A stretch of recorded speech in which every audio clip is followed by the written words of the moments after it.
There we go. So that those that couldn't make it can watch the video or hear it later on. I will email you the link to this as well as a recap later on with a reminder of the action items. So tonight we're being joined by David Burke from California. I shared his bio with the meeting reminder, so hopefully you checked his work out. David and I became acquainted through the National Citizen Leadership Conference in 2018 and have kept in touch since. He helps me stay on track and understand the legal stuff better, and he's a good friend to have on this journey. But first, for an update for Minnesota and national work. Since last we met, I found out that on January 28th, a wolf pack bill was introduced in the Minnesota State Legislature. It's the bills number HF 429 and SF 390. Remember, Wolfpack works on the Article 5 convention to overturn Citizens United. So far, 5 states have called on this convention. I know lots of folks get nervous about that idea, but when Congress refuses to act on something that people demand, this is a great tool to have. Congress does not want us to hold an Article 5 convention, so the threat could move them to pass the amendment. However, we needn't be concerned, it won't get that far. We have good support in Congress. We're at least half the members, so that'll be the shorter route to get that passed. Also, the move to amend bill was introduced on February 4th in the Minnesota Senate, SF 649, and on February 8th in the Minnesota House, HF 868. I've listed those bills in the chats there. I tried to link them, but it didn't seem to work. So I will send those along with the recap so you can just click and link and read those. But this move to the amend one is the one that says only natural persons have rights protected by the Constitution, and that money is not speech. That wording has been used in about half of the 22 state resolutions that have been passed so far. So that was easy for us. We didn't have to do the work. Thanks to Wolfpack and Move to Amend for their swift work. However, only Democrats are on board with these bills in the state legislature. So we at Minnesota American Promise are working on meeting with 2 Republicans in the Minnesota state legislature, Senator Ingebrigtsen, who's in Senate District 8, that's the Fergus Falls, Alexandria area, and Senator Duckworth, who's in Senate District 58, which is Southern Dakota County, to see if either of these bills will work for them. They both have indicated they support an amendment. So if not, we will offer up language that leans a little bit more to the right. Sometimes just removing the term overturning Citizens United makes a big difference when you're talking with someone who's more conservative. And we will be planning a lobby week in the state legislature, the 3rd week of April. I'll get that information out in a few weeks. We'll meet in advance to practice speaking with our state lawmakers, and of course it will all be remote. And on a national level, American Promise is holding their 4th National Citizen Leadership Conference during the 1st week of May. Of course, it will be remote. So you can go to the American Promise website and sign up for the conference and for Lobby Week, which will be May 4th through the 6th. I'm really glad to have it remote. I mean, I love going to DC, don't get me wrong, but it's going to open up the opportunity for so many more people to attend. It's really a great experience, and especially being able to meet with members of Congress. It's really a nice way it's a good civic education, and it helps you develop a relationship with your Congress member as well and their staff. So we had our first National Lobby Day training on February 24th, and I'll send you a link to that recording in the recap. Our second training is March 24th, and I'll send you the link to that. And our last will be April 14th. So that's for the National Lobby Day experience. And it's nice we'll get those training done before we start our state Lobby Day work. So that will help us get better at what we're doing here in Minnesota. I know I kind of threw a lot of stuff out there really fast. Does anybody have any questions? Linda? Will the lobby training, national lobby training be recorded? I assume that these will be evening events, right? Yes, they will be recorded. I have a conflict on the 14th. I'd be interested in it if I would be able to watch that afterwards. Absolutely, yeah. I usually get the link the next day. Okay. And especially if you register, go ahead and register for the event, then they automatically send out a link to the recording the next day. Thank you. So that kind of lets them know that you were interested. Any other questions? Yeah, Vicki, I'm just a bit confused because I think there's also a 5-part lobbying training. I going on. know. Well, you know what? So it's funny. So American Promise, we had just a few people nationally starting out, in 2016. And then a couple of the main players left because they got better job offers because they met a lot of people doing their work. And so they just beefed up with all kinds of new people. We have a citizen empowerment director and coordinator. We have a social media person. We've got a communications director. So they've started rolling out all these trainings. The 5-part training that they're talking about is the one that Azer's doing. You know what? I'm going to confuse myself. That's not for lobby day. That's for meeting with your legislators. It's kind of a different thing. So they won't conflict, but that's a different group. They're starting out where they want our volunteer leaders to take, like I'm doing a friend banking one where you learn how to friend bank, and we meet once a month with that. So that will be something that we'd meet once a month with. So this is just a 3-part training. And then actually right at the conference, when the conference starts, they'll do some more training on that Sunday before that. That's the first thing they do that weekend before lobby days start that week too. So does that help? Anybody else have any questions? Okay. Sorry, it's a lot of information, I know, but I want to have time for David. So we won't keep him waiting longer. Hey, David, thank you for joining us tonight. My pleasure. Thank you for having me. And everyone, I hope you know that you have one of the best volunteer leaders in the country in Vicki. Yeah, give her a hand if you haven't already. I've met a lot of different organizers in this movement, and I wish everyone was as good as she was.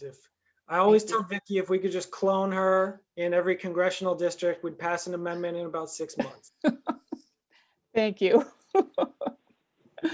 So you want to share a little bit about what's going on over there in California, and your little family there? So before we start out here, you've got well, I became a dad about a year ago today. My son's first birthday is March 6th. So I've been trying to juggle parenting, campaign finance reform, and surviving the pandemic. So it's been a challenging year, but if there was a time you were forced to stay at home, it might as well be now with a young son.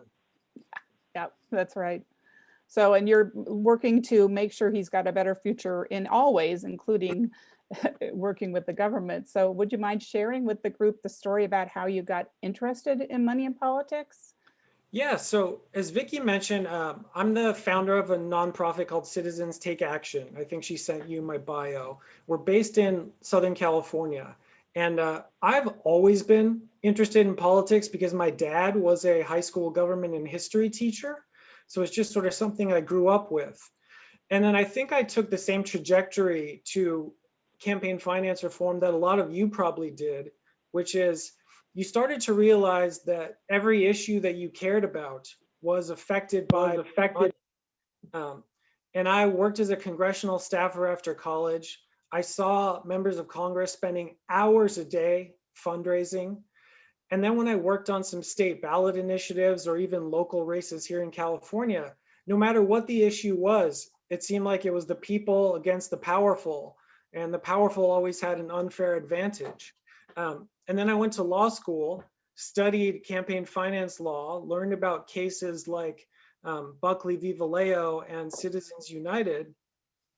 And quick refresher for those who don't know, in Buckley v. Vallejo, the Supreme Court held that individuals can spend as much money as they want to influence elections, because they didn't view independent expenditures as posing a significant risk of corruption. And of course, we all know that's not true, but that's why billionaires can spend as much as they want today. And then in Citizens United, the court did the same thing for corporations and unions, holding that they can spend as much money as they want to influence elections, and that they shouldn't be treated any differently from human beings for the purposes of political speech. And so when you look at those two decisions and others, it became clear to me that the only two options were waiting for the court to fix it and passing a constitutional amendment. And we've been waiting over 40 years since Buckley v. Vallejo, and we just passed the 10-year anniversary of Citizens United. And with the composition of the court, we certainly can't be patient for much longer. So I believe a constitutional amendment is the right approach, and that's why I started Citizens Take Action. And we're working to build bipartisan support for that amendment in Congress, as you are in Minnesota. Thank you. Now, I have a small bit of experience with starting a new group from launching a Minnesota American Promise chapter. What was it like to start your own nonprofit that's trying to help lead a movement? Well, I think it's probably a bit like trying to pass a constitutional amendment, where it's a big, daunting, intimidating goal, but you just take it step by step and day by day. And if you do that moving forward one foot at a time, you see a lot of progress.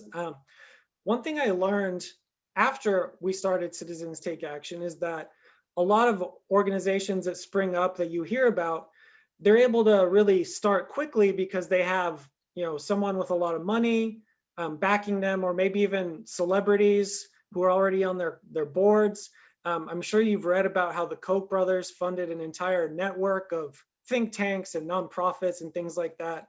Well, that was not the case with us. It was me and a couple of friends I met from campaigns, very little money, working on our laptops. And so we had to kind of earn a reputation for ourselves. And I think we were lucky that we tapped into an issue that so many people care about already, money in politics. And that's allowed us to really grow. We have over 50,000 social media followers. We have new volunteers and interns signing up all the time. And I think we started to really build relationships with congressional offices who realize that we have the right interests at heart. But I think maybe that's why I'm not so intimidated about trying to pass an amendment, because I know if you just take it as a step-by-step approach and you slowly build momentum, I think you'll eventually get there. Just like our organization has grown, the amendment movement is growing. And maybe most Americans don't know about it yet, but we're getting closer to that each day. So I think if you just take it one day at a time, you can really build an amazing movement. Yeah, I agree. It's been, when people say, well, it's going to take a long time, and well, we're already halfway there. You're joining in the middle. So it's not as bad as it was a while ago. But meeting with legislators and their staff is not an easy thing, especially when you're not in their district. How are you able to accomplish that? And is it easier now that you've been around a few years? Yeah, that's really relevant, since you're going to be meeting with legislators soon in Minnesota. As I said, we didn't start with any major name recognition or anything. And so the first step for me was figuring out who the right person in these congressional offices was, right? Because every congressperson's office has staffers who work on specific issue areas. And so we just started calling the office, letting them know who we were, getting in touch with the appropriate staffer, and then sending them information, hopping on the phone with them, and starting to build that relationship. And the more you follow up with persistence, the better results you'll get. You can imagine what the inbox of a congressional staffer is like, their email inbox, or even at the state legislator level, the constituent mail, the emails, the calls they get. So don't be afraid to stand out by bumping it up in their inbox or calling more than once or twice. And meeting with the member specifically is always a challenge. No matter who you are, I've found it's not easy to get members of Congress to meet with you face-to-face, or state legislators. So you shouldn't be discouraged if you're sort of start with a lower level staffer because that's just the norm. And one piece of advice I'd offer is that if you really want to meet with that rep, you just got to be bold and ask for it, because you're never going to get there if you don't make the request clear to the office and the staffers that you're working with. And it's not always going to work, but once staffers know that you're a legitimate organization, as you are with American Promises chapter, and that you have a serious proposal that's being considered, they're a lot more likely to run you kind of up the chain to meet with the member. And just real quickly, sometimes you have to even take additional measures. I wanted to meet with Ted Lieu, who was my congressional representative in Los Angeles. But even though we had an org in the district, we weren't getting very far. So I decided to go to one of Representative Lieu's TED town halls. And during the Q&A, I got in line. I was able to ask a question telling him that in light of some new Supreme Court confirmations, the court overturning Citizens United was even less likely. Would he be willing to meet to discuss supporting a constitutional amendment? And on that stage, that's when he agreed to meet with me. And we met, and we still have a relationship with his office to this day. But sometimes you got to get them, through different methods to get to that representative level. Yeah, that's great. That's really that's nice to know. Because, I would love to meet with Senator Klobuchar. We've met with her office many times, but I'd love to just say, can we just meet with her? So maybe she's such a rock star, so that'll be hard, but we can give it a try. Does town halls ever? Go check them out. Yeah. Actually, I've been to a couple, and the staffers, when they find out what you're working on, actually gave me hugs. So that was before COVID, but well, okay, now getting on to amendment language. Does anybody have any questions so far? Okay. Amendment language is often a hot topic. So we talked about two different bills in the Minnesota state legislature. People often ask, what will the amendment say? The reality of that the actual amendment that Congress will propose and pass has not been written yet. Doesn't tend to go over very well. How did you come up with the Restored Democracy Amendment? Yeah, so we have a specific proposal. It's on our website at citizenstakeaction.org. It's called the Restore Democracy Amendment.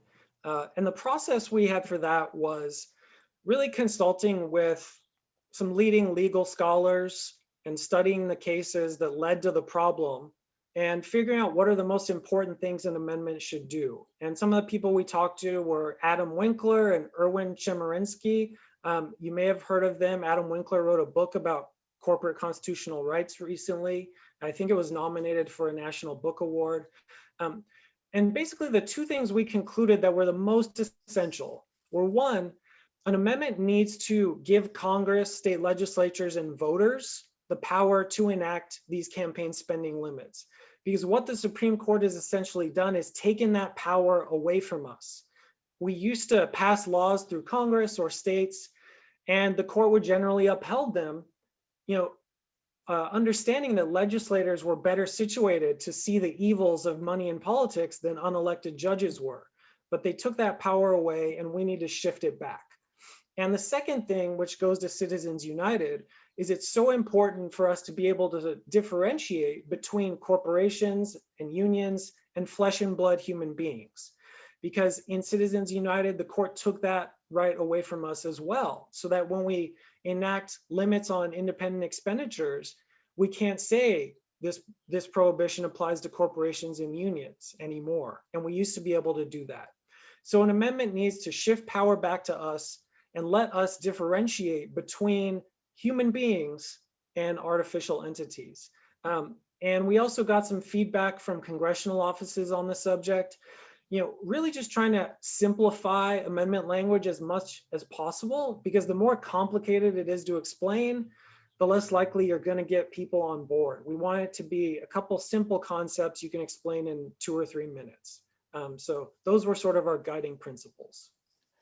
Well, then, in talking about different amendment language, I'm going to ask you to explain the difference between the Wolf Pack and the move to amend bills, and I'm going to bring them up on the screen. I think I'll go ahead and bring them up on the screen so the attendees can see them. Let's see. Yeah. Yeah, so while Vicky's bringing them up, so this is really important because there's so many people who want to get big money out of politics, and then they learn about an amendment and they feel like that's the answer. But then you find out not only are there all these different amendments, there are all these different strategies for passing them, and it's confusing and it's difficult to understand how they fit together. And so there's kind of a two-tiered approach or system. First is the method of passing an amendment. And there are two ways to do it, as Vicky alluded to earlier. The first is passing an amendment through the United States Congress. It gets proposed by Congress, and then it gets ratified by the states. And that's how we've passed every amendment in American history since the Bill of Rights. The second is the Constitutional Convention approach, the Article 5 Convention approach. And that's the approach that Wolfpack is taking. In that approach, states call for a constitutional convention where amendments can be proposed, and then the amendment would be sent to the states for ratification. So the pros and cons of the approaches are using the Article 5 Convention approach. It can be a good tool when Congress isn't taking action. States can put pressure on Congress by making these convention calls. And historically, when the 17th Amendment was passed, which led to the direct election of senators, it was largely due to a movement for a constitutional convention in the states. And once that got close to success, Congress took action and proposed the amendment. In my opinion, the downside of the convention approach is that there's a lot of uncertainty surrounding it. We don't know who the delegates at the convention would be. We're not sure if we could call a convention and then have unfavorable delegates there who might not propose the kind of amendment that we want. And just because we haven't had a convention before, it's inherently a little risky. But that doesn't mean it's not an important part of the approach, in my opinion. As I said, the convention calls can be a valuable tool to build support, raise awareness, put pressure on Congress. It's just that it's more likely that the amendment will be proposed through Congress ultimately. So we shouldn't rely on the convention calls as the main or exclusive way, but that doesn't mean they aren't a useful way to build support.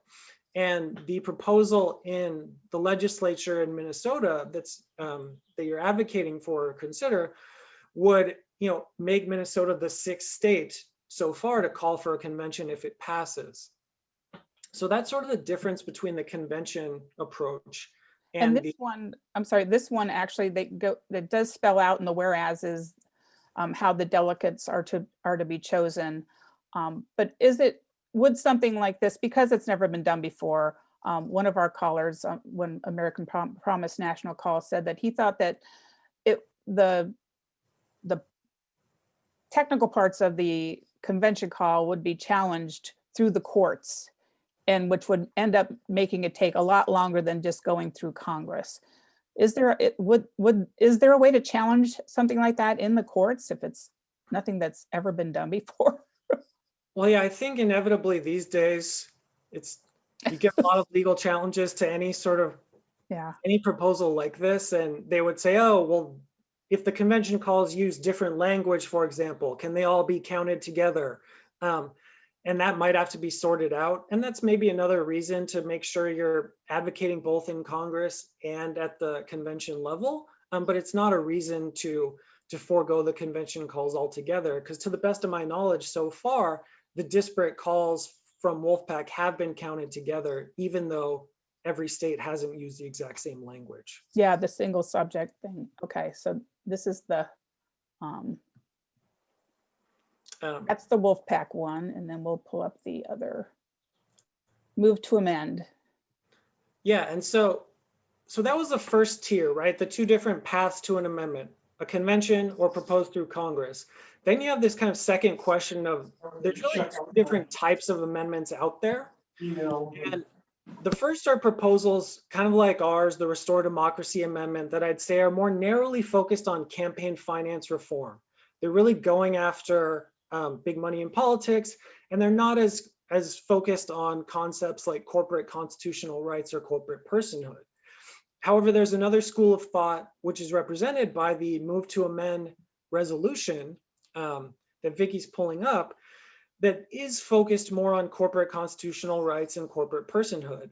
And so not only would a proposal like that allow for us to overturn Citizens United, it would also strip away constitutional rights from corporations and unions in other areas. And again, I think there's some pros and cons with this approach. I think it's beneficial and inspiring a lot of people because so many of us are frustrated with the overreach of corporate rights, not just in campaign finance law, but in other parts of the country. Like, there was that Hobby Lobby decision that said corporations have this religious freedom, religious beliefs. And when you look at decisions like that, you say, well, certainly those aren't rights corporations should have, and we need to do something about that. On the other hand, there are a lot of even like liberal scholars who will argue that some corporate constitutional rights are desirable. Like you want a corporation to be able to have protections from searches and seizures under the Fourth Amendment, for example. And so it becomes a little trickier question than just the campaign finance reform element. Personally, I think the best approach is to have separate proposals, one that's more focused on campaign finance reform, one that's more focused on the corporate constitutional rights aspect. And that's something I've discussed with Jeff Clements from American Promise as well. But as I said, any of these proposals that pass, get momentum in the state, succeed, they help the amendment movement in general because they build support among legislators, put pressure on Congress, raise awareness. And it's great to have states support a Move to Amend proposal. It's great to have states support a Wolfpack proposal or proposals that are more in line with ours. One thing that kind of is a sticking point for me, I think, with the Move to Amend resolution, this particular one, I don't know if they're all like that, is the last item, that number 4, federal, state, and local government shall require that any permissible contributions and expenditures be publicly disclosed. That disclosure is a different issue from the other. I mean, it of course has a lot to do with campaign finance, but there are a lot of people from both parties that are against disclosure requirements for nonprofits. Do you think that that's something that could hinder the passage of something like that? In general, the more ideas you put into a proposal, the harder it is to succeed. And I think you're seeing that with HR 1, which has a lot of good ideas in it, most of which I support, but it just has so many different ideas that it's easy for opponents to pick one thing they don't like and then decide they aren't going to support the entire proposal because of it. But yeah, you've run into these strange situations where even like progressive nonprofits may not be supportive of certain disclosure requirements, and then you're upsetting progressives, you're upsetting conservatives, and then you have to think, well, how can we succeed if we're making everybody angry? But overall, the proposals had some success already in a number of states, so it doesn't seem like it necessarily prevents it. But as I said, the more ideas in a proposal, the more people can make counter arguments to it.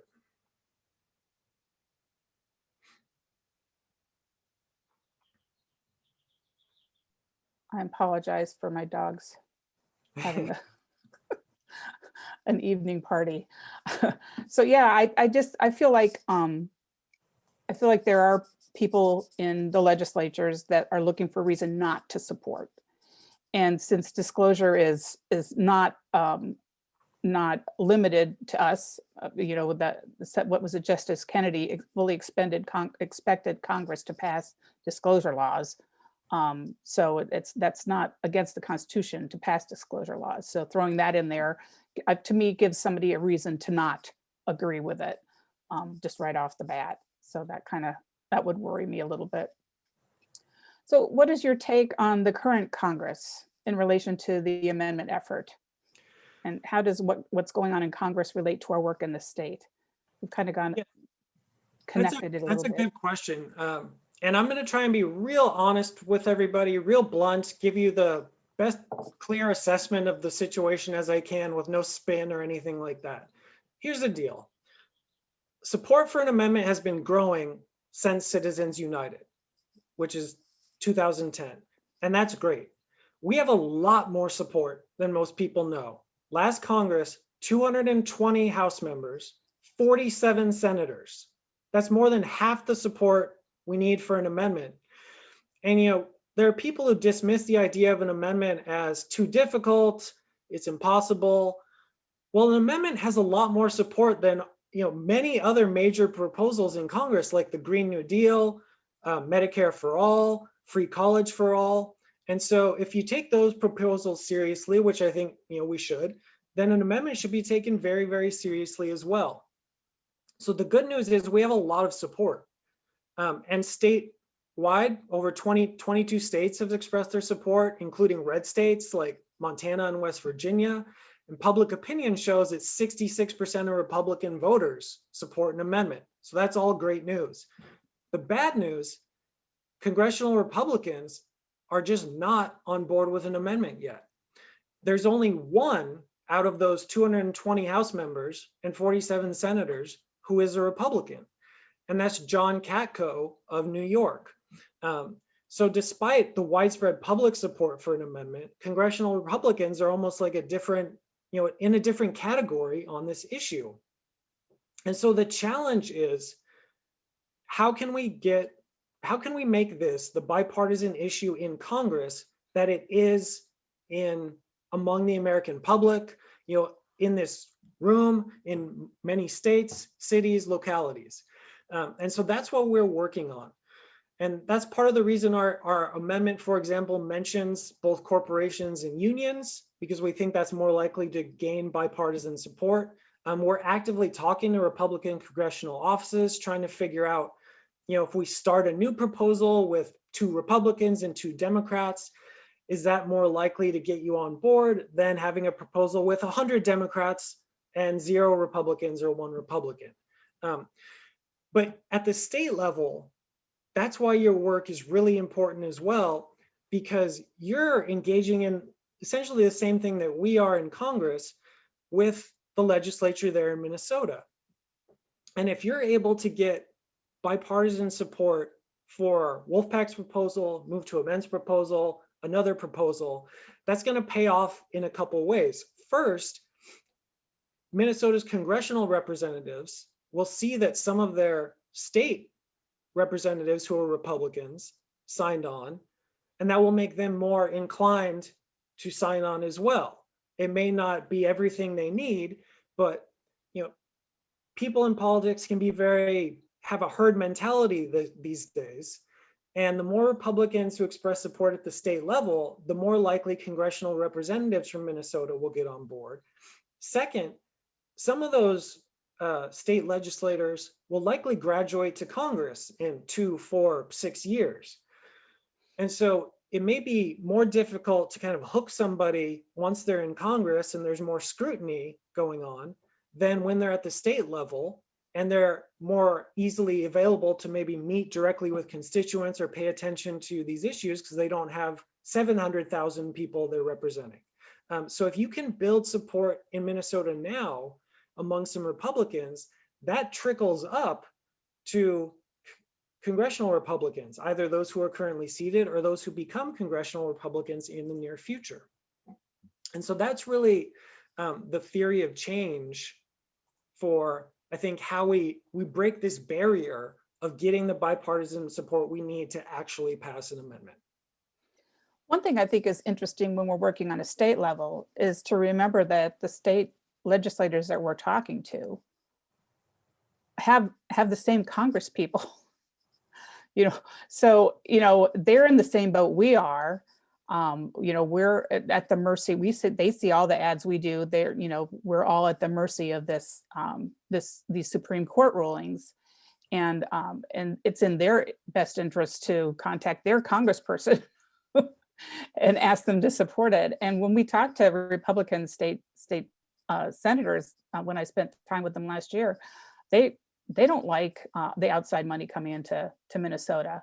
They don't like California and no offense, David, and Texas, spending money on who gets elected in Minnesota. So that's something we have in common.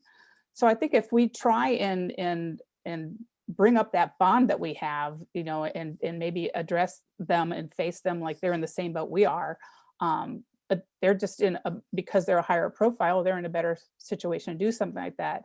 And then also the same way with when you're talking to David about that who's in the state legislature right now might be in the Congress in 2, 4, 6 years from now. The person who's running for school board or city council or county commissioner, that can be a stepping stone for them to go in the state legislature. So that's why we work on local resolutions. So if we're working on local resolutions in a congressional district, they read local newspapers. They see if a city passes a resolution, so that's just more pressure to put on that congressional person as well as the state representatives and senators. So that's kind of a good connection just to remember everybody's in, connected to each other. So I have a couple questions. So should Democrats be asked not to support in hope that it would let Republicans feel good about joining? Yeah, thanks for that, Sally. And if anyone else has questions, feel free to post them in the chat. So here's what I've learned, right? Generally speaking, if one party supports a bill in large numbers and other members of the party don't, right, then the minority party is less likely to sign on. They're less likely to support a bill that has 50 Democrats and 0 Republicans than one that has 2 Democrats and 2 Republicans.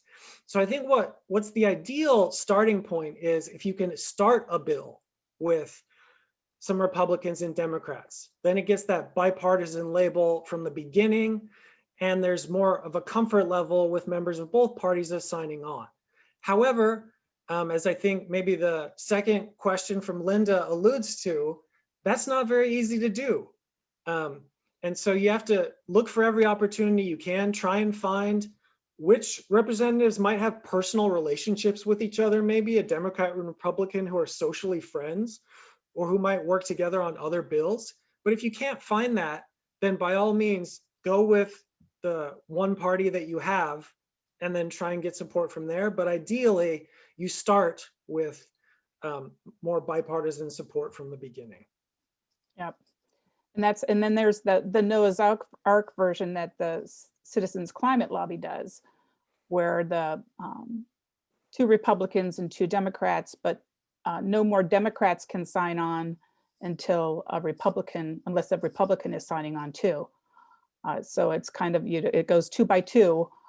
And I think in Congress I know in the state, the bill's author or in Congress, the sponsor, do they okay people to add on to as co-sponsors, or can any legislator just throw their name on a bill in Congress?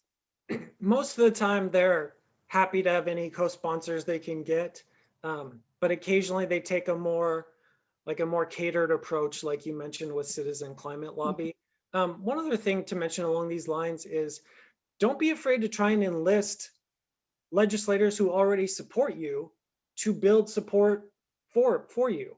What I mean by that is, even if a representative is already supportive of Wolfpack or Move to Amend or another bill you support, it's great to thank them. It's great to have them on board. But if you have the opportunity to meet with them, talk to them, ask them to go the extra step and try and find colleagues who will sign on, or go across the aisle to a Republican colleague, because many elected officials, if they hear it from some of their fellow representatives, are more likely to sign on than just hearing it from people like us.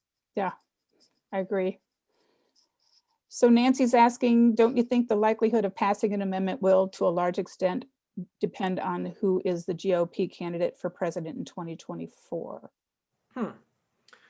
I think that if we get a GOP candidate who's more outspoken about big money, Trump said he was an outsider who was going to drain the swamp. And then I would argue he didn't really live up to that promise. If we had a GOP candidate who was more focused on campaign finance reform, running for president, that could, I think, help push an amendment forward much more significantly than if none of the candidates supported reform. But I don't think it's entirely hinges on that. I think if we can find a way to get some bipartisan support in Congress before then, like this session, if we could just get a handful of Republicans on board, then I think you see the movement start to grow regardless of who the nominee is.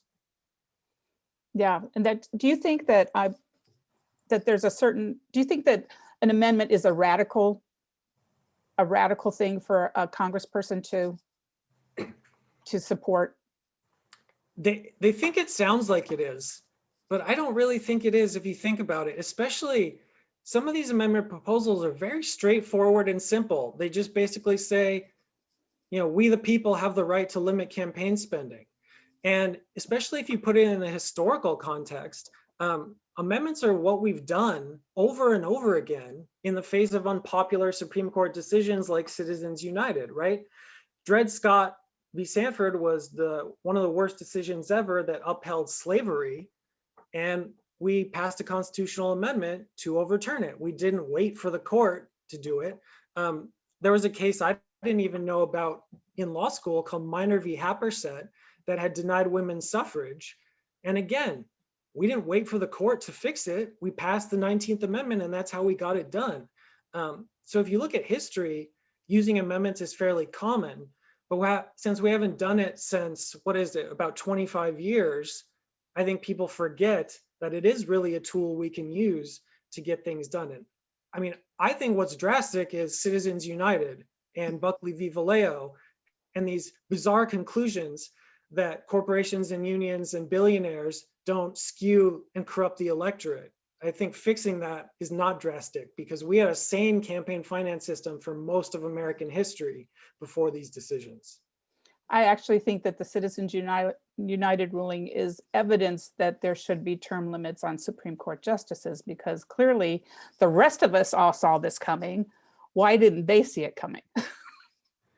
So they're not really in touch with the populace. So anybody else have any questions? David, I am so glad you were with us tonight. I think you know, you're such a great friend, and you have you know, such great knowledge, and I really think I really admire you and your progress in getting Citizens Take Action going. And I have so it's citizenstakeaction.org.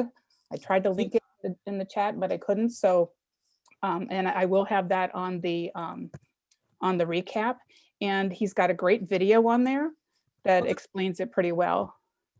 I'll type my email address in the chat for anyone who wants to email me if you have questions or want to reach out regarding anything related to this. And yeah, thanks again, Vicki. Vicki, I may connect you with Alexa, who's going to be our volunteer manager, and you're gonna have to teach her how you get such a good turnout for campaign finance reform amendment in Minnesota. We have great people here in Minnesota. So you're saying we can't do it in California? Well, California's already passed the resolution, so you're a little ahead of us. That's true. We got a lot of states to go, though. Yeah, yes, we do. So thank you so much. And I guess, you know, I really don't have anything else unless somebody had any questions about our plans. Or I do, actually, I lied. I do have something else. American Promise has a citizen pledge for people to take, and they'd love for you to go in and fill it out and take the citizen pledge to do all you can to work to get money out of politics. You just go to the American Promise website, americanpromise.net, and it's under the Take Action tab. It says Citizen Pledge. You fill it out, and if you put in your street address, then we'll know what legislative district you're in. So should we have an appointment with your state or federal representative, we can go in there with a pile of names and say, all these people support this. So it's americanpromise.net and Take Action, and then the Citizen Pledge. Okay, and no other questions? Well, thank you. Thank you, David. I appreciate it. Oh, wait a minute. We're passing the amendment as a negative or conduct because of the ERA. Oh, okay. Yep. No, Susie, I know Susie brought up the ERA. That is probably the thing that's the one amendment that everybody's been hearing about for the longest. And we'd be happy to have the ERA be the 28th amendment, and we'll take the 29th. So hopefully that's going to happen soon. So, okay. Thanks so much, everybody.